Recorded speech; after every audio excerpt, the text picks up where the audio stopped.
ಕಾಂಗ್ರೆಸ್ನಲ್ಲಿ ಈಗ ಸಿಎಂ ಯಾರಾಗಬೇಕು ಅನ್ನೋದು ಅದರಲ್ಲಿ ಮೊನ್ನೆ ಕೆಂಪೇಗೌಡ ಜಯಂತಿ ದಿನ ಚಂದ್ರಶೇಖರ್ ನಾಥ್ ಸ್ವಾಮೀಜಿಗಳು ಡಿ ಕೆ ಶಿವಕುಮಾರ್ ಅವ್ರನ್ನ ಸಿಎಂ ಮಾಡಿ ಅನ್ನುವಂತ ನೇರವಾಗಿ ಸಿಎಂ ಕೂತಿದ್ದಂತ ವೇದಿಕೆಯಲ್ಲಿ ಹೇಳಿದ್ದಾರೆ.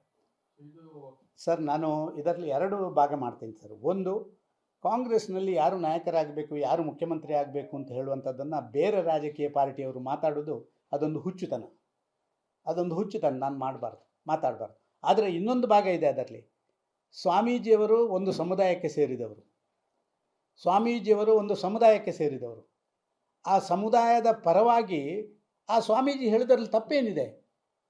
ಸಿದ್ದರಾಮಯ್ಯರಿಗೆ ಒಂದು ಕಾಲದಲ್ಲಿ ಅವರ ಸಮುದಾಯದವರು ಹೇಳಲಿಲ್ವಾ? ನಿಮ್ಮ ಎಲ್ಲ ಲಿಂಗಾಯತ ಮಠದವರು ಇವತ್ತು ಮೊನ್ನೆ ಕೂಡ ಹೇಳ್ತಾ ಇಲ್ವಾ?